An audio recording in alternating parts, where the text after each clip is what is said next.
ಉಜ್ಜಬೇಕಂತೇನಿಲ್ಲ, ಸ್ನಾನ ಮಾಡಬೇಕಂತೇಳಿ ಏನಿಲ್ಲ, ಅಂತ ಏನಿಲ್ಲ, ಪೂಜೆ ಮಾಡಬೇಕಂತೇನಿಲ್ಲ.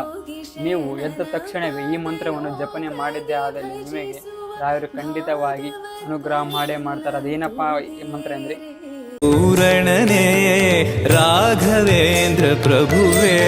ಎಲ್ಲರೂ ಹೇಗಿದ್ರೆ, ಎಲ್ಲರೂ ಚೆನ್ನಾಗಿದ್ರೆ ಅಂತ ನಾನು ಕೂಡ ಭಾವಿಸ್ತೀನಿ. ನಾನು ಕೂಡ ತುಂಬಾನೇ ಚೆನ್ನಾಗಿದ್ದೀನಿ ನಮ್ಮ ರಾಯರ ಆಶೀರ್ವಾದದಿಂದ. ಅದೇ ರೀತಿ ನಮ್ಮ ಚಾನಲನ್ನು ವೀಕ್ಷಣೆ ಮಾಡುತ್ತಿರೋ ನಿಮಗಳಿಗೂ ಕೂಡ ನಮ್ಮ ರಾಯರು ಆಶೀರ್ವಾದ ಅನುಗ್ರಹ ಮಾಡಿದಂತ ನಾನು ಕೂಡ ರಾಯರ ಹತ್ರ ಬೇಡಿಕೊಳ್ತಾ ಇವತ್ತಿನ ವಿಡಿಯೋವನ್ನು ಶುರು ಮಾಡ್ತಾ ಇದ್ದೀನಿ. ಅದಕ್ಕಿಂತ ಮೊದಲು ನಮ್ಮ ಚಾನಲನ್ನು ಶೇರ್ ಮಾಡಿ, ಲೈಕ್ ಮಾಡಿ, ಸಬ್ಸ್ಕ್ರೈಬ್ ಮಾಡಿ, ಕಮೆಂಟ್ ಬಾಕ್ಸ್ನಲ್ಲಿ ಓಂ ಶ್ರೀ ಗುರು ರಾಘವೇಂದ್ರ ನಮ ಅಂತೇಳಿ ಕಮೆಂಟ್ ಮಾಡಿ. ಅದೇ ರೀತಿ ನಿಮ್ಮ ಸಮಸ್ಯೆಗಳು, ತೊಂದರೆಗಳು, ತಾಪತ್ರಗಳು ಏನಿದೆ ಅದನ್ನು ಕಮೆಂಟ್ ಬಾಕ್ಸ್ನಲ್ಲಿ ಹಾಕಿರಿ, ನೋಡೋಣ. ಏನಪ್ಪ ಅಂದರೆ ರಾಘವೇಂದ್ರ ಸ್ವಾಮಿಗಳ ಹತ್ರ ಇಡೋಣ. ನಿಮ್ಮ ಯಾವುದೇ ರೀತಿಯ ತೊಂದರೆ ತಾಪತ್ರಯಗಳನ್ನು ತಡೆಯುವಂತೆ ನಮ್ಮ ರಾಘವೇಂದ್ರ ಸ್ವಾಮಿಗಳಿಗೆ ಹೇಳೋಣ. ಆದರೆ ನೀವು ರಾಘವೇಂದ್ರ ಸ್ವಾಮಿಗಳಿಗೆ ಕಷ್ಟವನ್ನು ಹೇಳಬಾರದು, ಕಷ್ಟಗಳಿಗೆ ಹೇಳಬೇಕು. ನೀವು ನನ್ನಲ್ಲಿ ರಾಘವೇಂದ್ರ ಸ್ವಾಮಿಗಳಿದ್ದಾರೆ, ನಮ್ಮಲ್ಲಿ ರಾಘವೇಂದ್ರ ಸ್ವಾಮಿಗಳಿದ್ದಾರೆ ಅಂತ ನೀವು ಕಷ್ಟಗಳಿಗೆ ಹೇಳಬೇಕು. ನೀವು ಕಷ್ಟಗಳೆಲ್ಲ ರಾಘವೇಂದ್ರ ಸ್ವಾಮಿಗಳಿಗೆ ಹೇಳಬಾರದು. ನೀವೇ ಕಷ್ಟಗಳಿಗೆ ಹೇಳಬೇಕು. ನಿಮ್ಮ ಮನಸ್ಸಿಗೆ ಅಂದ್ಕೊಳ್ಬೇಕು, ನನ್ನಲ್ಲಿ ರಾಘವೇಂದ್ರ ಸ್ವಾಮಿಗಳಿದ್ದಾರೆ, ನನಗೆ ಯಾವುದೇ ಕಷ್ಟಗಳು ಬಂದರೆ ಎಲ್ಲ ಪುಡಿ ವಿನಾಶವಾಗಿಬಿಡುತ್ತೆ ಅಂತ ನೀವು ನಿಮ್ಮಲ್ಲಿ ಅಂದುಕೊಳ್ಳಬೇಕು. ಆದಾಗ ಮಾತ್ರ ಯಾವುದೇ ರೀತಿ ಕಷ್ಟಗಳು ನಿಮ್ಮನ್ನು ಮಟ್ಟುಗಳು ಹಾಕುವುದಕ್ಕೆ ಬರುವುದಿಲ್ಲ. ಯಾಕಪ್ಪ ಅಂದರೆ ನಿಮ್ಮ ಬೆಂಗಾವಲಾಗಿ ನಮ್ಮ ರಾಘವೇಂದ್ರ ಸ್ವಾಮಿಗಳು ಯಾವೆಲ್ಲ ಸದಾಕಾಲ ಬೆಂಗಾವಲಾಗಿ ಇರ್ತಾರೆ.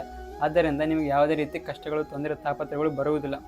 ಇವತ್ತೇನಪ್ಪ ಅಂತಂದರೆ, ನಾನು ಹೇಳ್ತಕ್ಕಂಥ ಈ ಮಂತ್ರವನ್ನು ನೀವೇನಾದರೂ ಒಂದು ದಿನದಲ್ಲಿ 21 ಬಾರಿ ಜಪನೆ ಮಾಡಿದ್ದೇ ಆದಲ್ಲಿ 2 ದಿನದಲ್ಲಿ ನಿಮಗೆ ಫಲಿತಾಂಶ ಸಿಕ್ಕಿಬಿಡುತ್ತೆ. ಏನಪ್ಪ ಅಂದರೆ, ನಿಮ್ಗೆ ಯಾರಾದರೂ ಮಾಟ ಮಂತ್ರ ಮಾಡಿಸಿರಬಹುದು, ಅಥವಾ ನಿಮ್ಮ ಮನೆಯಲ್ಲಿ ಕಿರಿಕಿರಿ ಇರಬಹುದು, ಮತ್ತು ಇಲ್ಲಾಂದ್ರೆ ನೀವೇ ಸಾಲ ಬಾಧೆ ಮಾಡ್ಕೊಂಡು ಬಿಟ್ಟಿರ್ತೀರ, ಸಾಲದಿಂದ ಆ ಚಿಂತನೆಯಿಂದ ಬಂದುಬಿಟ್ಟಿರ್ತೀರ, ಭಾಳ ಚಿಂತೆಗೀಡಾಗಿಬಿಟ್ಟಿರ್ತೀರ. ತೊಂದರೆ, ತಾಪತ್ರಗಳು, ಕಷ್ಟ, ನಷ್ಟಗಳು ಅದು ಎಲ್ಲರ ಮನೆಯಲ್ಲಿ ಇರ್ತವೆ, ಬಟ್ ಆ ಮನೆಯಲ್ಲಿ ಹೇಳ್ಕೊಳ್ಳುವುದಿಲ್ಲ. ಆದ್ದರಿಂದ ನೀವೇನು ಮಾಡಬೇಕಪ್ಪ ಅಂದರೆ, ನಾನು ಹೇಳ್ತಕ್ಕಂಥ ಈ ಮಂತ್ರವನ್ನು ನೀವೇನಾದರೂ ಒಂದು ದಿನದಲ್ಲಿ 21 ಬಾರಿ ಜಪನೆ ಮಾಡಿದ್ದೇ ಆದಲ್ಲಿ ಅದು ನೀವು ರಾಘವೇಂದ್ರ ಸ್ವಾಮಿಗಳಿಗೆ ಬಹಳ ಶ್ರದ್ಧೆ, ಭಕ್ತಿ, ಬಹಳ ನಿಷ್ಠೆಯನ್ನು, ವ್ರತವನ್ನು, ಸೇವೆಯನ್ನು ರಾಘವೇಂದ್ರ ಸ್ವಾಮಿಗಳಿಗೆ ಪೂಜೆಯನ್ನು ಮಾಡಿದ್ದೇ ಆದಲ್ಲಿ ನಿಮಗೆ ಖಂಡಿತವಾಗಿ ಹೇಳ್ತೀನಿ 48 ಗಂಟೆಯಲ್ಲಿ ನಿಮಗೆ ಪರಿವಾರವಾಗಿ ಅನುಗ್ರಹ ಮಾಡಿಬಿಡ್ತಾರೆ ನಮ್ಮ ರಾಘವೇಂದ್ರ ಸ್ವಾಮಿಗಳು. ಅದೇ ರೀತಿ ನಿಮಗೆ ಏನಾದರೂ 2 ದಿನದಲ್ಲಿ ಆಗಿಲ್ಲಪ್ಪ ಅಂತಂತಂದರೆ 21 ದಿನಗಳವರೆಗೆ ಕಾಯಬೇಕು. 21 ದಿನಗಳ ಒಳಗೆ ನಮ್ಮ ರಾಘವೇಂದ್ರ ಸ್ವಾಮಿಗಳು ಅನುಗ್ರಹ ಮಾಡಿಬಿಡ್ತಾರೆ. ನಿಮ್ಮದು ಯಾವುದೇ ತೊಂದರೆ, ತಾಪತ್ರಗಳು, ನಷ್ಟ ಬರೀ ಯಾವುದೇ ಮನೆಯಲ್ಲಿ ಕಿರಿಕಿರಿ, ಮಾಟ ಮಂತ್ರ ನಿಮ್ಮನ್ನು ಅವೆಲ್ಲವೂ 21 ದಿನಗಳಲ್ಲಿ ಮಟ್ಟ ಆಗಿಬಿಡ್ತಾರೆ ನಮ್ಮ ರಾಯರು.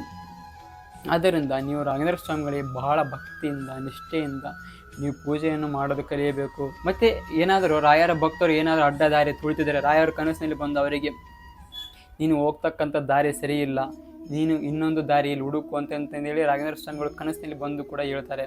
ಆದ್ದರಿಂದ ನೀವು ರಾಘವೇಂದ್ರ ಸ್ವಾಮಿಗಳಿಗೆ ಬಹಳ ನಿಷ್ಠೆ, ಭಕ್ತಿಯಿಂದ ನಡೆದುಕೊಳ್ಳಬೇಕು ಸಾಕು. ರಾಘವೇಂದ್ರ ಸ್ವಾಮಿಗಳು ಯಾವಾಗಲೂ ಕೂಡ ಭಕ್ತರಿಗೆ ಯಾವಾಗಲೂ ಕೂಡ ಬೆಂಗಾವಲಾಗಿ ನಮ್ಮ ರಾಯರು ಇದ್ದೇ ಇರ್ತಾರೆ. ನಾನು ಇವಾಗ ಹೇಳ್ತಕ್ಕಂಥ ಮಂತ್ರವನ್ನು ನೀವು 21 ಬಾರಿ ಜಪನೆ ಮಾಡಿದ್ದಾದಲ್ಲಿ ನಿಮ್ಮ 48 ಗಂಟೆಯಲ್ಲಿ ಪರಿಹಾರ ಸಿಕ್ಬಿಡ್ತೈತಿ. ನಾನು ಇವಾಗ ಹೇಳ್ತಕ್ಕಂಥ ಮಂತ್ರವನ್ನು ನಾನು ಅಲ್ಲಿ ಮುಂದೆ ತೋರಿಸ್ತೀನಿ. ನೀವು ಆ ಮಂತ್ರವನ್ನು ನೀವು ತಪ್ಪಾಗಿ ಬರೆದುಕೊಳ್ಳಬೇಡಿ, ನಾನು ಮುಂದೆ ಹಾಕಿರ್ತೀನಿ. ಅದೇ ಮಂತ್ರವನ್ನು ನೀವು ಒಂದು ಬುಕ್ಕಿನಲ್ಲಿ ಅಥವಾ ರಾತ್ರಿ ಮಲಗುವ ಒಂದು ಪೇಪರ್ನಲ್ಲಿ ಬರೆದುಕೊಂಡು ತಲೆದಿಂಬಲ್ಲಿ ಇಟ್ಟುಕೊಂಡು ಬೆಳಗಾಮಿಂದಲೇ ನೀವು ಈ ಮಂತ್ರವನ್ನು, ನಾನು ಹೇಳ್ತಕ್ಕಂಥ ಮಂತ್ರವನ್ನು ನೀವು ಯಾವುದೇ ರೀತಿ ಹಲ್ಲು ಉಜ್ಜಬೇಕಂತೇನಿಲ್ಲ, ಸ್ನಾನ ಮಾಡಬೇಕಂತೇಳಿ ಏನಿಲ್ಲ, ಅಂತ ಏನಿಲ್ಲ, ಪೂಜೆ ಮಾಡಬೇಕಂತೇನಿಲ್ಲ. ನೀವು ಎದ್ದ ತಕ್ಷಣವೇ ಈ ಮಂತ್ರವನ್ನು ಜಪನೆ ಮಾಡಿದ್ದೇ ಆದಲ್ಲಿ ನಿಮಗೆ ರಾಯರು ಖಂಡಿತವಾಗಿ ಅನುಗ್ರಹ ಮಾಡೇ ಮಾಡ್ತಾರೆ. ಅದೇನಪ್ಪ ಈ ಮಂತ್ರ ಅಂದರೆ, ಓಂ ವೆಂಕಟನಾಥಾಯ ವಿದ್ಮಹಿ ಸಚ್ಚಿದಾನಂದಾಯ ಧೀಮಹಿ ಓಂ ಶ್ರೀ ಗುರು ರಾಘವೇಂದ್ರಾಯ ಪ್ರಚೋದಯತ್. ಈ ಮಂತ್ರವನ್ನು ನೀವು ತಪ್ಪದೆ 21 ಬಾರಿ ಜಪನೆ ಮಾಡಿದ್ದೇ ಆದಲ್ಲಿ ನಿಮ್ಮ ಕಷ್ಟ, ನಷ್ಟಗಳು, ಸಾಲ, ಬಾಧೆಗಳು ಎಲ್ಲವೂ, ತೊಂದರೆ, ತಾಪತ್ರಗಳು 48 ಗಂಟೆಯಲ್ಲಿ ಸಂಪೂರ್ಣವಾಗಿ ವಿನಾಶವಾಗಿಬಿಡ್ತವೆ. 48 ಗಂಟೆಯಲ್ಲಿ ಆಗಿಲ್ಲಪ್ಪ ಏನಂತಂದರೆ ನೀವು ರಾಘವೇಂದ್ರ ಸ್ವಾಮಿಗಳಿಗೆ ಬಹಳ ನಿಷ್ಠೆ, ಭಕ್ತಿಯಿಂದ ಪೂಜೆಯನ್ನು ಮಾಡಬೇಕು. ಆದರೆ ನೀವು 48 ಗಂಟೆಯಲ್ಲಿ ಏನಾದರೂ ಪರಿವಾರವಾಗಿಲ್ಲ ಅಂತಂದರೆ 21 ದಿನಗಳವರೆಗೆ ಕಾಯಬೇಕು. 21 ದಿನಗಳವರೆಗೆ ನಿಮಗೆ ಯಾವುದೇ ರೀತಿ ಎಲ್ಲ ಸಂಕಟ, ನೋವು, ದುಃಖಗಳೆಲ್ಲ ಭಾರವಾಗಿ ವಿನಾಶವಾಗಿಬಿಡುತ್ತೆ ನಮ್ಮ ರಾಯರ ಅನುಗ್ರಹದಿಂದ. ಅದೇ ರೀತಿ ನೀವು ರಾಘವೇಂದ್ರ ಸ್ವಾಮಿಗಳು ಪ್ರತಿದಿನ ಪೂಜೆಯನ್ನು ಮಾಡಿ, ಭಕ್ತಿಯನ್ನು ಮಾಡಿ, ರಾಘವೇಂದ್ರ ಸ್ವಾಮಿಗಳ ಮಂತ್ರವನ್ನು ಹೇಳಿ, ಓಂ ಶ್ರೀ ಗುರು ರಾಘವೇಂದ್ರಾಯ ಮಂತ್ರವನ್ನು ಕೂಡ ಹೇಳಿ. ಇದು ಓಂ ಶ್ರೀ ಗುರು ರಾಘವೇಂದ್ರಾಯ ಮಂತ್ರವನ್ನು ನೀವು ಪ್ರತಿದಿನ ಒಂದು 108 ಸಲ ರಾಘವೇಂದ್ರ ಸ್ವಾಮಿಯ ಜಪನನ್ನು ಮಾಡೋದ್ರಿಂದ ನಿಮ್ಮಲ್ಲಿರ್ತಕ್ಕಂಥ ಕೆಟ್ಟ ಭಾವನೆ ಎಲ್ಲ ಹೋಗಿ ಒಳ್ಳೆಯ ಭಾವನೆ ಕೂಡ ಬರುತ್ತೆ ಅಂತ ಹೇಳುತ್ತಾ ನಾನು ನನ್ನ ಇವತ್ತಿನ ವಿಡಿಯೋವನ್ನು ಮುಗಿಸ್ತಾ ಇದ್ದೇನೆ. ಎಲ್ಲರಿಗೂ ಓಂ ಶ್ರೀ ಗುರು ರಾಘವೇಂದ್ರಾಯ ನಮಃ.